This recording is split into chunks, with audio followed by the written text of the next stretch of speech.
Did you ever think streets that built hip-hop stars could also hold them back? From Crenshaw corners to Long Beach blocks, rap icons quietly slipped out of gang life as fame hit, without a single headline. We're diving into hidden exits of 8 iconic legends who walked away from alliances when superstardom arrived, revealing untold secret, behind-the-scenes stories of artists who flipped the script on street codes and embraced new chapters. First, let's talk about the legendary Be Real of Cypress Hill. Known for his gravelly flow and that unmistakable skeleton mask, Be Real wasn't just spitting rhymes. He was carrying the full weight of LA gang life on his shoulders. Born Louis Freese and raised in Southgate, California, he grew up just blocks away from the notorious 18th Street gang. As a kid, he watched relatives and neighbors get pulled into turf wars, drive-bys, and coded loyalties. Even after he found music, the line between late-night studio sessions and block parties was razor thin. A beat could start as a freestyle, but end with gang handshakes and rival crews sizing each other up. When Cypress Hill's debut dropped in 1991, the group embodied that raw, unfiltered street reality. Be Real's raspy voice and dark, haunting beats painted vivid pictures of barrio life, blending personal trauma with defiance. Tracks like How I Could Just Kill a Man weren't just edgy lyrics. They were snapshots of a world he knew intimately. Yet, as Black Sunday rolled out in '93, something shifted. The success of Insane in the Brain opened doors. Late-night TV spots, magazine covers, sold-out arenas. For the first time, Be Real glimpsed a life unshackled from street codes. Instead of a dramatic media spectacle, his departure was almost imperceptible. He quietly started skipping the gang gathering after-parties that once felt like family reunions. No more posted photos flashing blue bandanas or tagging old hangout spots on social media. He even stopped meeting at that infamous parking lot where crews once clashed. To outsiders, it looked like he was simply focusing on music. But for Be Real, it was a conscious shedding of an identity he'd outgrown. By the time Cypress Hill's sophomore effort went platinum, Be Real had effectively ghosted the gang circuits. There were no press releases condemning his past brothers in arms, and no public calls for peace or unity, just a clean, deliberate break. He redirected the fierce loyalty he once reserved for a street clique towards causes that mattered. Mental health awareness, destigmatizing therapy in communities of color, and championing medical marijuana research. His own battles with anxiety and depression found an outlet in advocacy, while his marijuana activism challenged laws that once punished people like him. Today, Be Real stands as proof that you can leave a gang background behind without burning every bridge.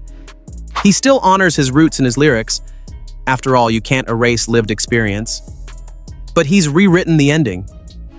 The kid who once navigated drive-bys and block feuds now tours global festivals, hosting panels on emotional wellness and policy reform. His journey from barrio battlegrounds to boardrooms shows that true strength isn't in flashpoints or fight clubs. It's in knowing when to step away and build something better. Now, moving on to the West Coast legend, Dr. Dre. Before he ever dropped the G-Funk grooves that reshaped hip-hop, Andre Young was cruising Compton streets marked by gang colors and block loyalties. As a teenager, he'd roll through parking lots in his lowrider, tinted windows down, radio blasting early electro beats. Compton's finest at his side, Crip Blue streaking past lampposts. Music was his refuge, but the pull of Grove Street families was inescapable. Family friends, neighborhood heroes, and occasional flashpoints kept Dre tethered to the pavement. When NWA's Straight Outta Compton detonated in 1988, the world tuned in to raw, unfiltered street narratives, and Dre's crisp, innovative production became a clarion call. Yet fame came with tension. Record labels courting the crew, cameras shining where drive-bys once echoed. Dre now faced frenemies, old comrades who saw him as a success story to celebrate, or a traitor who'd left them behind. He could have settled scores with public jabs or a diss track to burn bridges, but instead, he chose the quiet exit. He began skipping late-night block parties where rival sets squared off. Instead of donning gang colors, he switched up his wardrobe. Clean denim and designer sneakers replaced the blue caps and jerseys. Dre even sold his beloved lowrider, a symbol of Compton culture and Crip pride, an unspoken farewell to the crew code. No press release, no memorial ride, just a man turning in a key to claim a different road. By the time The Chronic hit in 1992, Dre was deep in studio mode, an assembly line of funk samples, laid-back synths, and rolling bass lines. He channeled every street scrap and block rally into sonic gold, while death row turmoil swirled around him. Names like Suge Knight and Eazy-E floated in the background, but Dre's focus was forward, building a new empire under Aftermath, signing rising stars like Eminem, and expanding his vision beyond Compton's city limits. He never aired old grievances on TV or social media. Instead, he let his work speak. Platinum plaques piled up, Grammy trophies glistened, and hip-hop itself veered into a smoother, more melodic era.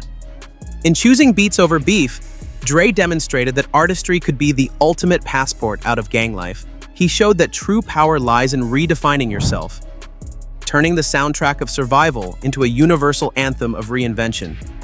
Today, when you press play on any classic West Coast record, you're hearing the echoes of someone who stepped away from street ties and rewrote the rules with nothing but rhythm and resolve. Next up, Snoop Dogg's Long Beach legacy.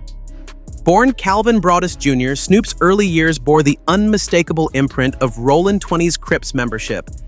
He flaunted it in lyrics, boasting Blue Flag, West Side on mixtapes, and strode down G-Ride meets in throwback jerseys like armor. Yet when his solo debut Doggy Style rappelled straight to #1 in 1993, Snoop glimpsed a new reflection. The glare of MTV cameras, sold-out stadiums, and multi-million-dollar record deals. At that crossroads, he faced a choice: cling to street rituals or lean into the burgeoning empire. Rather than stage a dramatic exit, no press conference denouncing the Crips, no public burnings of gang paraphernalia, Snoop executed a masterclass in subtle departure. It started with small moves. He gradually peeled off the blue paint from his porch, swapping neighborhood cookouts for late-night studio sessions. Where once he'd convene with crew members at corner stores, he now booked back-to-back vocal booths, tracking hooks and perfecting flow.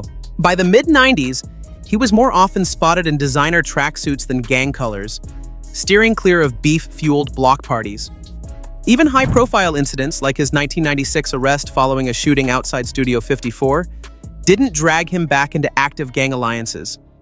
Instead, he leaned on legal teams and PR strategists, signaling a shift from street soldier to industry player. As the new millennium dawned, Snoop expanded his portfolio. He launched Snoop Dogg's Hood of Horror films, guest starred on Starsky and Hutch, and became a fixture on Martha and Snoop's potluck dinner party. These moves weren't random gigs. They were deliberate rebrands, broadcasting Snoop Dogg the Entertainer, not Snoop Dogg the Crip. He invested in tech startups, co-founded a cannabis brand, and even coached youth flag football leagues, channeling his once ferocious loyalty into community uplift. He never erased his past. References to Crip life still pepper his verses for authenticity. But in the streets, his reputation transcended gang metrics. Young fans knew him as the laid-back icon, not the corner captain. When he launched Dead Presidents Records, his first priority was artist development, not membership dues. Today, Snoop's porch may still sit in Long Beach, but its hue is more likely pastel than gang blue. His story shows that you don't have to announce a departure to make it official. Sometimes, all it takes is trading turf for a turntable and letting success be your exit strategy. Shifting gears to Ice Cube, a Compton founding father turned solo titan. Born O'Shea Jackson, Cube grew up just blocks from the same crack houses and corner stoops that shaped Dr. Dre's early beats. Unlike some of his peers, Conway High's star athlete and honor roll student balanced textbooks with block politics, straight-A report cards by day, ciphers, and curbside debates by night. Though he moved in circles where gang colors flew, Cube never officially got patched in. He was more of an observer and chronicler, soaking up the rhythms of the streets without pledging allegiance. When he joined NWA in 1986, it wasn't gang membership he was after, but a chance to document that life through fiercely honest lyrics. On Straight Outta Compton, his verses cut deep. Gangsta Gangsta and Dope Man weren't fictional tales, but raw dispatches from South Central's front lines. Yet behind the studio doors, Cube clashed with fellow members over money and creative control. By December 1989, after disputes over royalties and protest tracks, he made a defining choice. leave the pioneering crew rather than let business battles drown out his voice. Releasing America's Most Wanted in 1990, Ice Cube didn't reintroduce himself with a gang salute or war cry. Instead, he showcased razor-sharp songwriting, combining social commentary with cinematic storytelling. Tracks like Once Upon a Time in the Projects and Endangered Species painted panoramas of urban struggle and systemic injustice, proof that he could command attention on his own terms. As the solo star ascended, Cube recognized that flashing crew alliances would cap his broader ambitions. He pivoted hard, reinventing himself as a multi-hyphenate artist. In Hollywood hallways, his name on scripts carried more weight than a street name in a Vice Squad note. Early film roles in Boys and the Hood and Friday introduced audiences to his on-screen charisma. Tough, yet introspective, able to riff humor and heartbreak in the same breath. Behind the camera, he produced and wrote, building a business resume that few rappers of his era could claim. Gone were late-night block strategizing sessions. They were replaced by 16-hour film shoots on sprawling LA lots and red carpet premieres. Cube quietly phased out any lingering gang imagery from his branding. No more sheath knife covers or crew handshakes on stage. Instead, he donned tailored suits for press junkets and mixed metaphors for box office takings. Through each film milestone and chart-topping record, Ice Cube demonstrated a simple truth. Success itself can be the ultimate exit strategy. He never shouted a farewell to gang life. He outpaced it. By channeling the same hustle that once kept him safe on South Central streets into scripts, studios, and sound stages, Cube leveled up, proving that leveling the playing field sometimes means leaving it all together. Now let's examine The Game, Compton's modern-day emissary. Jayceon Taylor grew up amid the complex street dynamics of Compton's West Side, where colors weren't just fashion statements, they were life-and-death affiliations. Deep into his teens, he linked with JT's neighborhood family Bloods, an alliance that offered protection but also tethered him to a code of loyalty he couldn't ignore. Even as he honed his craft, turning street poetry into mixtape gold, his late-night phone buzzes were often gang checks, not studio calls. In 2005, The Game exploded onto the national stage under 50 Cent's G-Unit banner.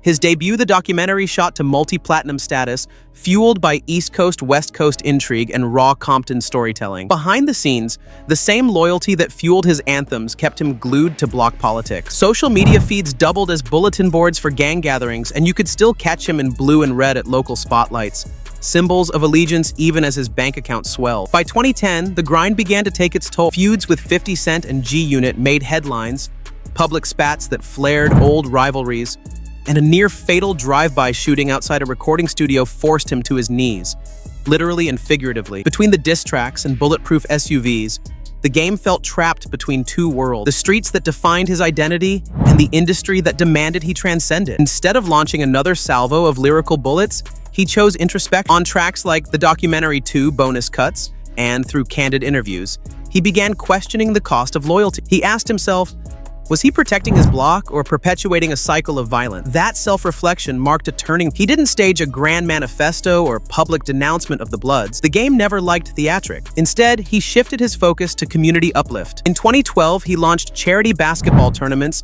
at Rafael Matias Park, drawing thousands of fans for 3-on-3 games, live performances, and mentorship sessions. Rather than flashing colors, he now flashed smiles, connecting youth with resources, inviting local businesses to sponsor scholarships, and giving back to the very streets that raised him.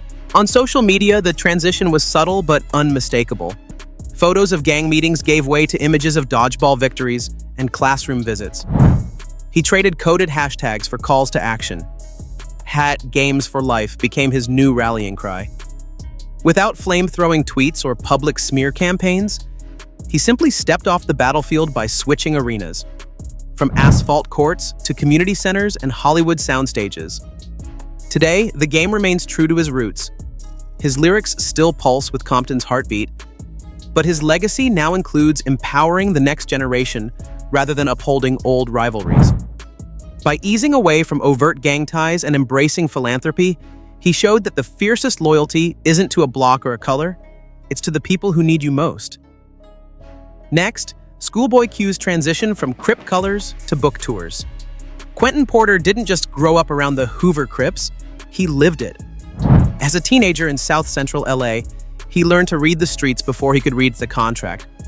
Every corner held its own risks: rival sets, late-night patrols, coded handshakes that felt as natural as a greeting. But once he signed with Top Dog Entertainment and began touring with Kendrick Lamar in the early 2010s, Quentin caught a glimpse of a different world. Stadiums full of chanting fans, bright stage lights, and the roar of applause drowning out the click-clack of street blocks. Instead of flashing gang signals between verses, Q embraced a rockstar persona. Remember the wild face paint he wore on the Oxymoron World Tour? That bold, abstract mask did more than hide his features. It hid his past, too. Stage antics like spinning mics on chains, diving into the crowd, and towering over pyrotechnics replaced the slang and signs of his youth. The same hands that once bore the weight of red bandanas now clutched microphones and book copies. By 2016, Quentin took his transformation further. He launched Read with Q, a literacy initiative that sent him on actual book tours through inner-city schools and community centers. Clad in crisp, non-gang apparel, jeans, hoodies without colors, clean sneakers, he read passages from children's books he handpicked, then flipped the script by comparing them to his own lyrics, demonstrating how storytelling and rhythm aren't so different. Thousands of young fans saw him swap drive-by anecdotes for bedtime stories, and many left clutching workbooks instead of street flags. On social media, the shift was unmistakable. Photos of graffiti-tagged walls and hooded figures gave way to shots of Q in libraries, signing copies of Q's Corner, his illustrated anthology of personal essays and rap poetry. He spoke on panels at universities about the power of language, citing James Baldwin and Tupac Shakur as equal influences. He even ended up guest lecturing in creative writing courses, an unimaginable scene for the kid who once dodged truancy officers. Through all this, there was no grand announcement that he'd left the Hoover Crips. He didn't need to issue a manifesto. His new path spoke volumes. When Schoolboy Q headlined festivals, the crowd waved his books in the air alongside their lighters, honoring the man who traded gang life for pages and pens. His story shows that escaping street codes doesn't require a broadcast. Sometimes it's as simple as rewriting your own narrative, one chapter at a time. Moving into Nipsey Hussle's powerful legacy. Born Ermias Askedome in Crenshaw, Nipsey's world was painted blue from day one.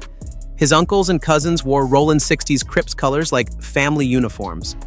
Yet long before mixtapes buzzed through car speakers, he saw that the same blocks feeding his creativity also starved his community. Early releases like Bullets Ain't Got No Name rapped about drive-bys and block politics, but behind the verses, Nipsey felt a growing conflict. Was he meant to chase gang respect or build something bigger? By the time Victory Lap dropped in 2018, Nipsey had already spent years reinvesting in his old neighborhood. He bought up long vacant lots and turned them into safe zones. His Marathon clothing store wasn't just a shop, it was a community hub. On that corner, kids once marked as prospects could now shop for hoodies, attend business workshops, or just hang out under the same roof as the rapper they admired. No gang signs, no coded greetings, just open doors. Rather than shouting his exit in an anthem, Nipsey spoke with action. He commissioned local artists to paint vibrant murals celebrating Crenshaw's heritage and heroes. What started as street art became a visual timeline of the neighborhood's triumphs over hardship. In parking lots and schoolyards, he launched STEM programs paired with coding classes, showing kids that circuits and software could be as empowering as corner control. Even his lyrics evolved. On Grinding All My Life, he traded tales of drive-bys for metaphors about dividends and ownership. Lines like, "I'm living in my city, but I've got to move away from your vision," hinted at a new mission. Social media posts shifted too. Photos of red-painted walls and blue bandanas gave way to snapshots of entrepreneurship conferences and students in lab goggles, all under the banner of "The Marathon Continues." Nipsey never publicly denounced the Rollin' 60s. Instead, he transcended the label by stitching his own legacy into every brick he laid. When he spoke at elementary schools, he didn't preach gang codes. He preached economics, equity, and the power of ownership. By quietly stepping out of active gang life and into community leadership, he redefined loyalty, not as a pledge to wear colors, but as a commitment to uplift those who wore them. Tragically, his life was cut short, but his blueprint endures. Today, Marathon Village still pulses with the energy he ignited, and Crenshaw's youth walk halls he helped build, dreaming bigger than the streets that raised them. Nipsey Hussle proved that true power isn't found in flashpoints or patrols. It's found in planting seeds that grow long after the noise fades. Finally, DJ Quik's escape from gang beats to pop charts. Born David Marvin Blake, Quik's early life in South Central Compton was as unpredictable as his future rhythms. As a teenager, he learned to navigate street corners where rival sets clashed beneath flickering streetlights. His sanctuary, a battered turntable his older brother scrounged up where Quik began layering drum breaks and bass lines over the echoes of gunshots.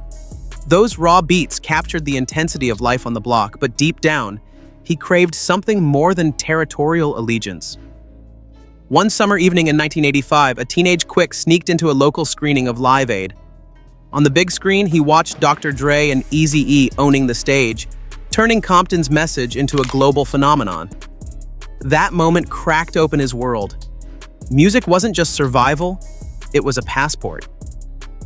Dre's seamless fusion of funk samples and synths spoke to Quik's soul. It hinted at a path where creativity trumped confrontation. By 1991, when Quik is the Name raced up the charts and went platinum, DJ Quik had already orchestrated a quiet exit from gang life. There was no headline-grabbing announcement, no public goodbye Crips manifesto. Instead, he started arriving at block parties with crates of vinyl and a mission: transform the same streets that bred conflict into impromptu dance floors. The blue bandanas and coded hand signs that once marked his presence at corner meetings were replaced by earphones and mixing boards. Behind the scenes, Quik channeled his street-honed hustle into production sessions for heavyweights like Tupac, Snoop Dogg, and Janet Jackson. He cut studio time from all-night scrambles for protection into all-day beat-making marathons. Late-night calls from crew members faded. Instead, label executives dialed in, seeking the signature slap of his drum patterns. His home studio became his new home turf, 4 walls pulsing with bass instead of sirens. As the 90s rolled on, Quik's reputation soared beyond gang-tinged grooves. He collaborated on pop records, scored film soundtracks, and proved that a beatmaker's reach could eclipse a street soldier's. On stage, he swapped combat boots for designer sneakers, trading graffiti-tagged walls for platinum plaques. Music videos showed him in neon lights, not alley shadows, and interviews focused on his innovative techniques rather than old rivalries. Quik's journey reminds us that sometimes the best way out isn't a fight, it's a remix. By turning the soundtrack of survival into chart-topping artistry, he rewrote his own story. No press release, no dramatic salute, just a steady drift away from gang beats and into the pop charts, proving that creativity can be the fiercest exit strategy of all. From hidden exits in Compton to quiet withdrawals on world tours, these 8 legends rewrote street codes once the bright lights found them. Which rapper's journey from block ties to global heights surprised you the most? Drop your thoughts in the comments, smash that like button if you learned something new, and subscribe for more untold tales from the heart of hip-hop culture.